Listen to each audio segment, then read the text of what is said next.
Today's show is sponsored by the ABV Network Merchandise Shop. Check out our large assortment of logo merch and our lifestyle collection as well. Just head over to abvnetwork.com and click on shop. We are also sponsored by The Bar to Go.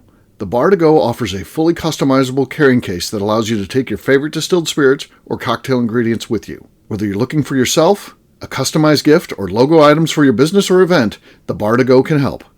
Check them out at thebar2go.com. Use the number 2 when you type out The Bar to Go. Did you know Neely Family Distillery now ships its popular distilled spirits directly to you? To order, simply call 859-394-3258. Tell them the ABV Network sent you. And now, on to the show. Let's drink!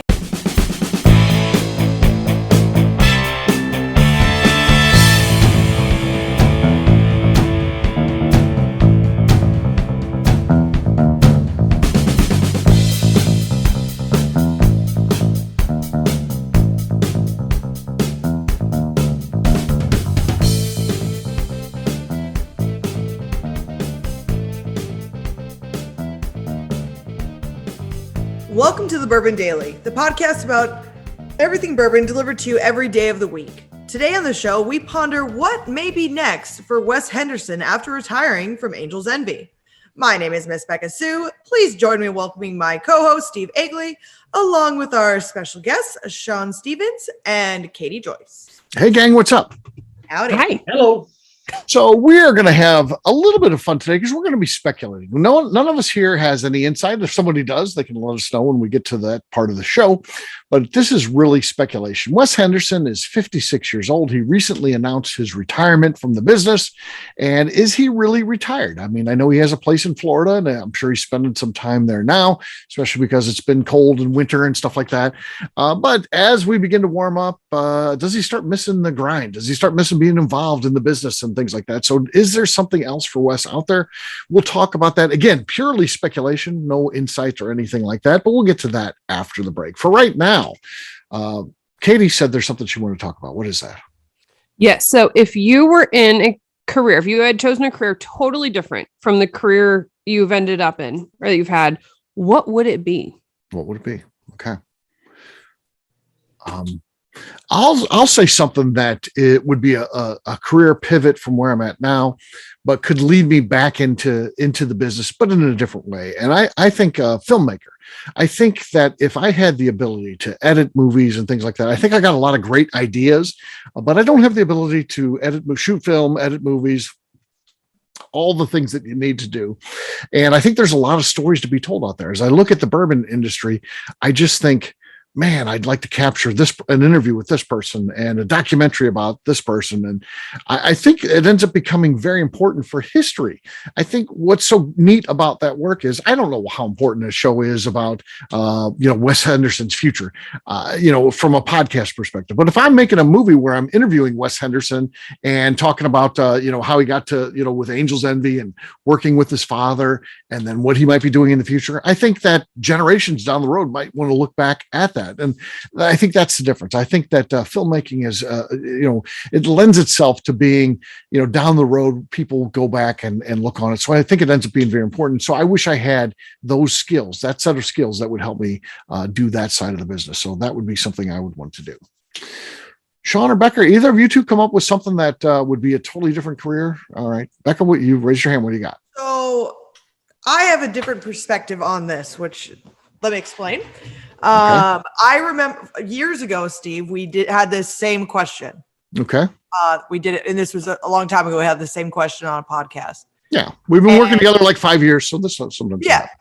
And at the time, I was working in the oil field, and it was, well, what would you do, Ms. Beka Sue, if you had a different job? And I know that I had said it would be really cool to do something in whiskey. I don't really know what I would be capable of doing. Right. But it would be really cool. I just don't know how that would never happen.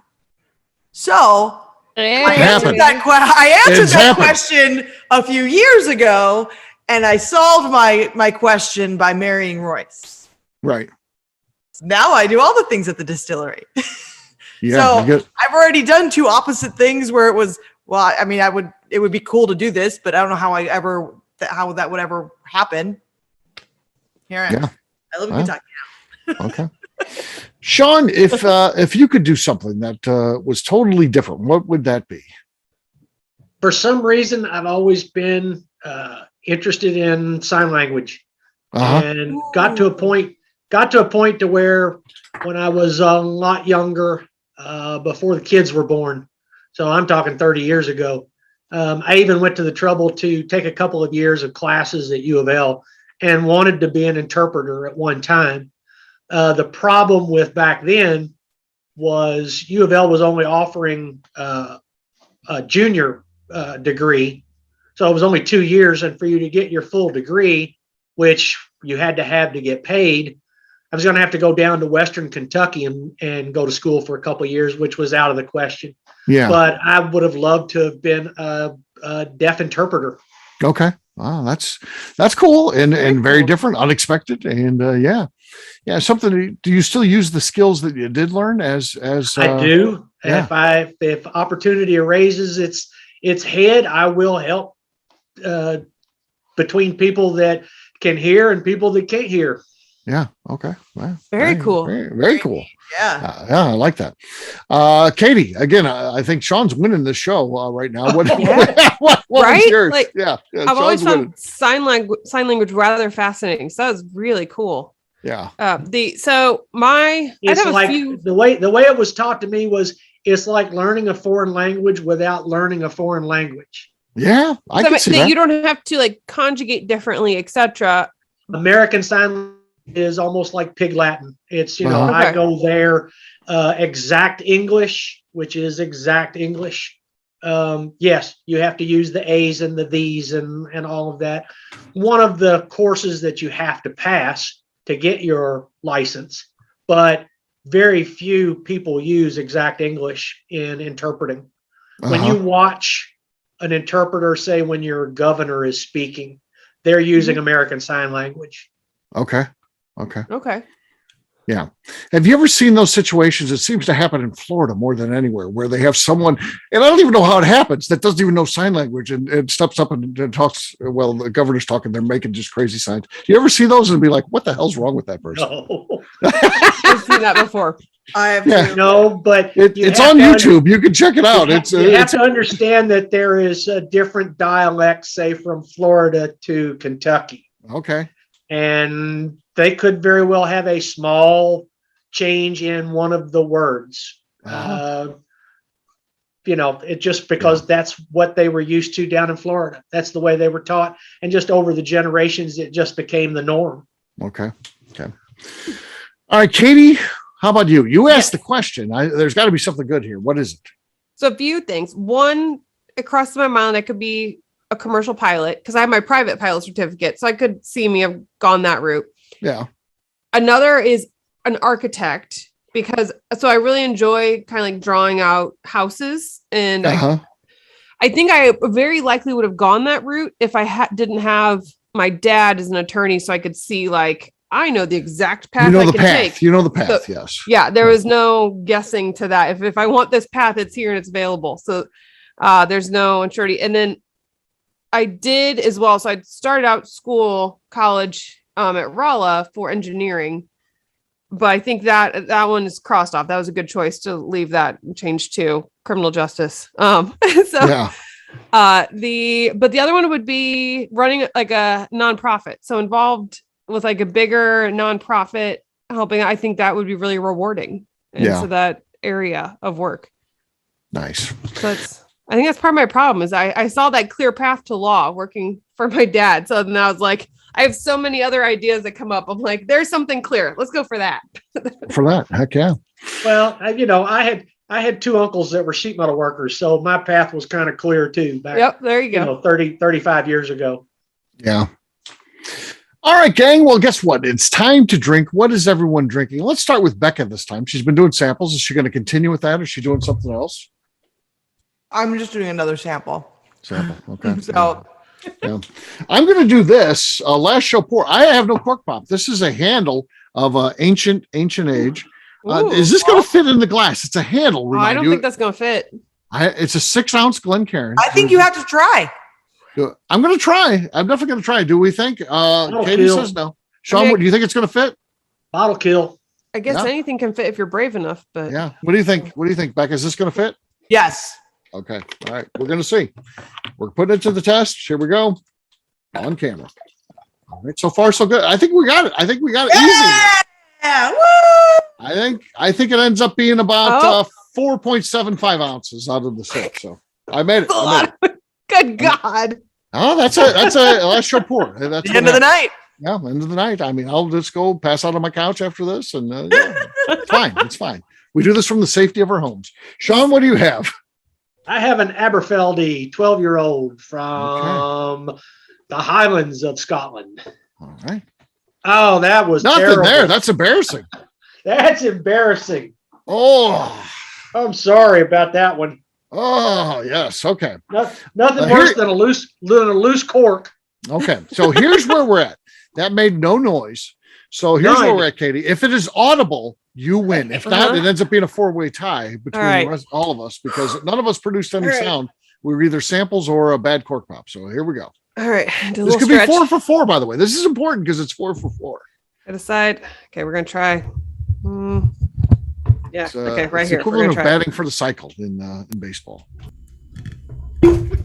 Okay, I didn't know she's going to get the cork out or not. She did. Ultimately, Right? she did. Talk about suspense building. There was a suspenseful pause there, but it happened. It happened. So there you go. So That was- Katie does it, and when it goes 4 for 4, we haven't had anybody do that for a while. So By congratulations. Good technicality. Yeah. job. Congratulations. Yeah, congratulations and cheers to Katie. All right. Okay. We'll take a quick break, and then when we come back, we're going to speculate. What is next for Wes Henderson? We'll do that in just a few.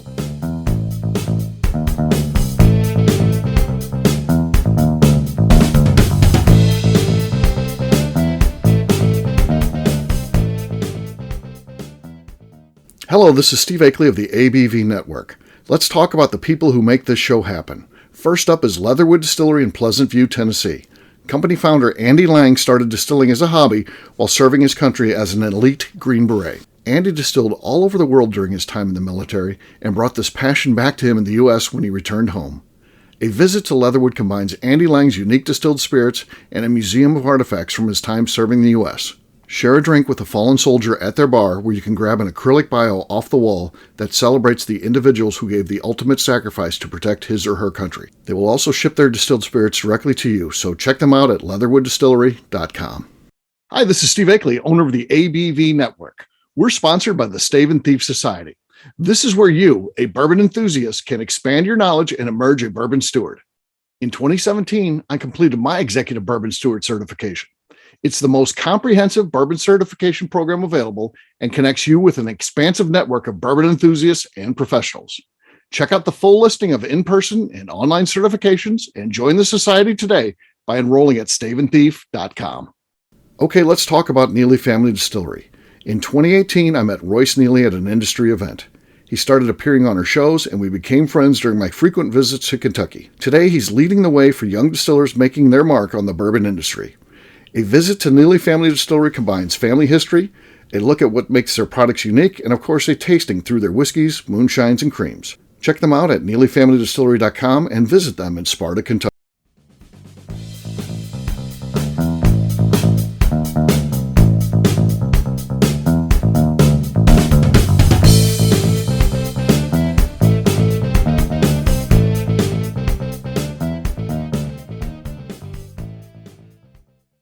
Saying Bourbon Daily? Yeah.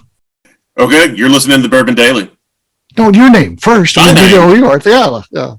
Hi, this is Jason Souter, And and you're listening to the Bourbon Daily. perfect.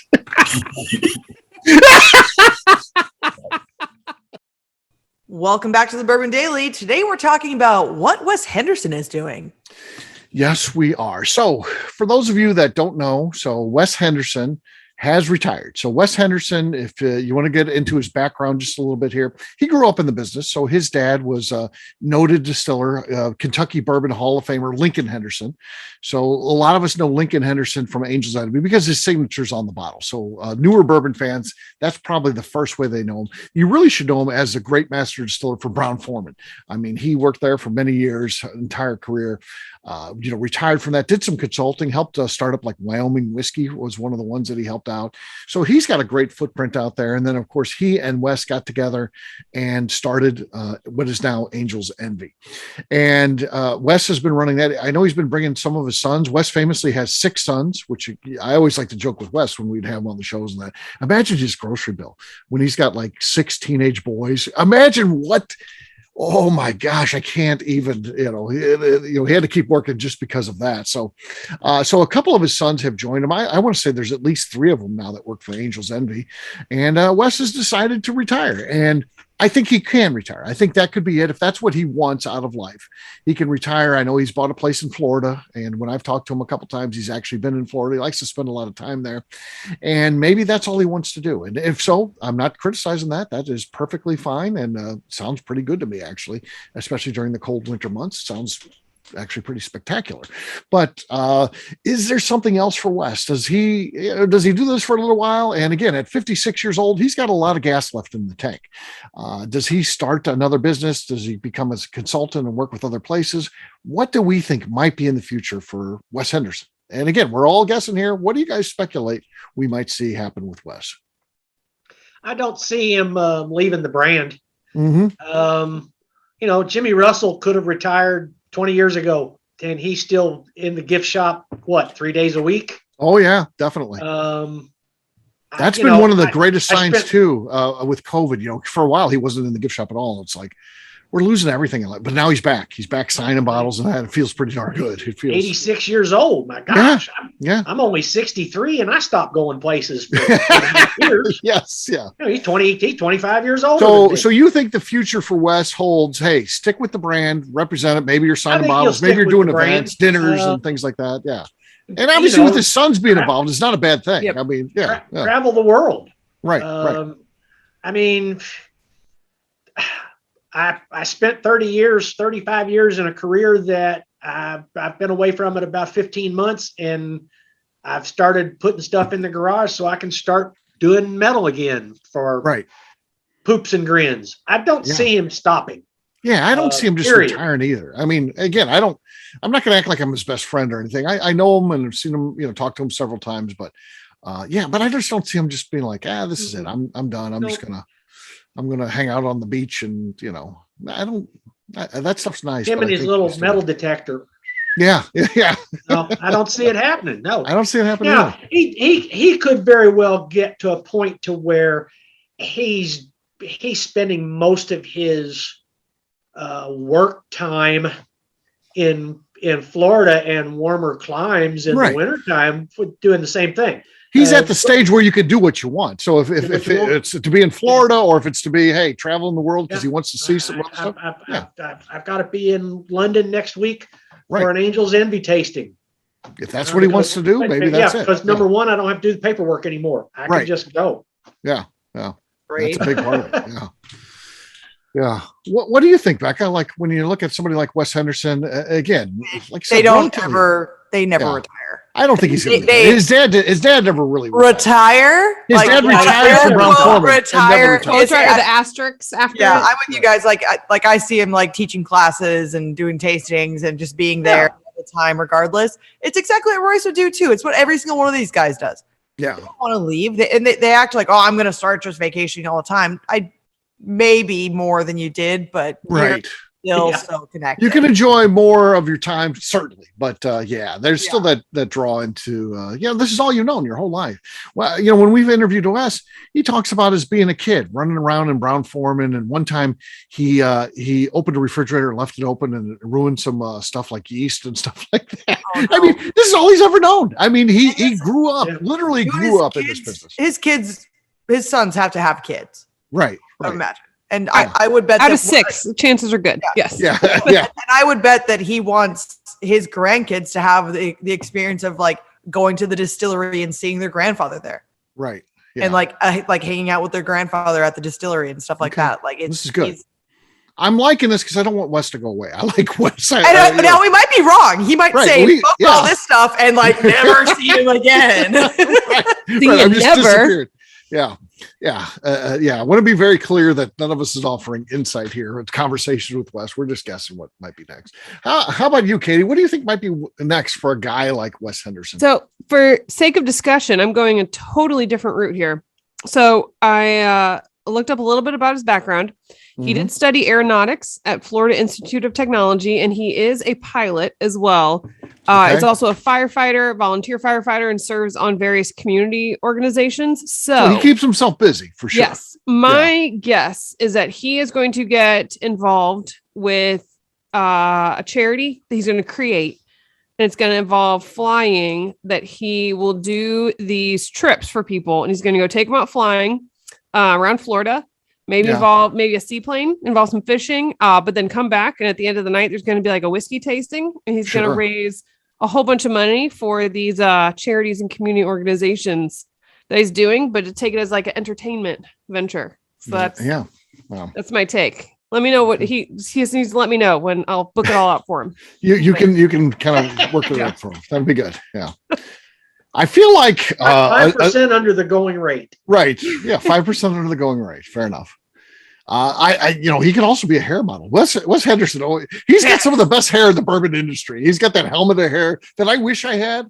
I'm not a guy who's been blessed with, my hair is, it's a dying, group. And, but you see someone like Wes, he's got that great head of hair. So, so maybe hair modeling might be a hair model. He could be a hair model. I'm just saying, if he wants to do something beyond just bourbon, he can do that too. So, yeah. Anything else we want to speculate about Wes? Just have fun. No matter what you're doing, Wes. Yeah, that's. You had a great time. You worked hard. You've had a heck of a career. Have fun. Whatever it is, make sure you're having fun. I could see it, especially with his sons. And now he's like, I get to do what I enjoy. Like you guys are doing the day in, day out. You can keep getting involved in this. I'm going to do only the parts I enjoy most. Yeah. I agree. Back to kind of something Shawn said. Let's not forget, they sold out. So Bacardi owns Angel's Envy, and that ends up bringing a whole corporate thing to it and all that. And the fact that he doesn't have to deal with any of that stuff anymore, he can stay involved as much as they need him, as long as they're not aggravating him, because he's at that point in his life where he's like, I can do things that I like to do. He can pick and choose, and that's what I want him to do. He should be having fun, and but hopefully that some of that fun is where we, as the public, people who like bourbon, can interact with Wes and see him out there and stuff like that. So there you go. That's what we think is next for Wes Henderson. What's actually next? We got to sit back and see. Like everybody else, that's what we're going to be doing. So there you go. All right. Well, we'll wrap up this show as we always do by talking about where people can find us. Katie, we're starting with you. Where can people find you? You can find me over on Instagram at Katie Proof. All right, Shawn. Instagram, Professor Brown Bag. Facebook, The Copper Onion. All right, Miss Beka Sue. You can find me on Twitter and on Instagram at Miss Beka Sue, 1K, no C's. All right, for me, I'm an easy guy to find. I'm at Steve Akeley on Twitter, Instagram, or Facebook. I've got a website, steveakeley.com. We've also got a company website, that thing's abvnetwork.com. Check it out because everything that we do is out there. We got our blogs out there, previous shows, so much more, abvnetwork.com. Please do a search and search Wes Henderson, and you'll hear a couple different shows where we've had him on, and you can hear his entire career history in those shows.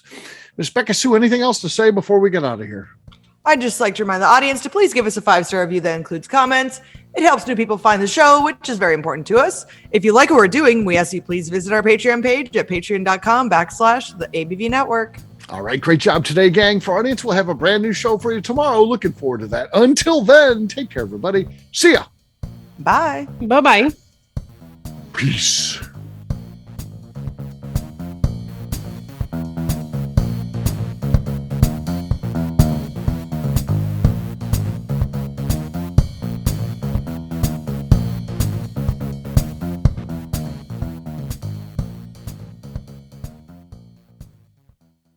Before we finish the show, let's talk about some great companies that support the ABV network. First up is Moonshine Still Pro. Moonshine Still Pro has a full line of products to help the home distiller. Whether you want to experiment on the stove in your kitchen or you're looking for a bigger setup in your backyard, owner Russell Creed and his team can help. They have multiple still offerings, accessories, and even grain from their partners at Goldstone Mill to assist you in making whiskey on par with your favorite distillery. They can also help you with some fabricated parts you probably can't make yourself if you are attempting a DIY still project. Learn more or order your still or parts at moonshinestillpro.com. Another friend of ours is the Goldstein family at Goldstone Mill. The Goldsteins offer a variety of heritage and heirloom grains to make the finest whiskeys in the world. Plus, they are more than just a grain company. They are truly consultants to make sure the grains they are providing to you or your business meet your highest expectations. Additionally, they work with mills around the country, ensuring shipping is as low as possible for their customers. If you're a distillery, brewery, or even doing this at home, Goldstone can assist you. Check them out at goldstonemill.com, call them at 217-254-6613, or check in via email at hello@goldstonemill.com. The Bourbon Daily is part of the ABV Network. For more information or to become a sponsor, please visit abvnetwork.com. Thanks for listening and cheers. This has been a Steve Akeley production.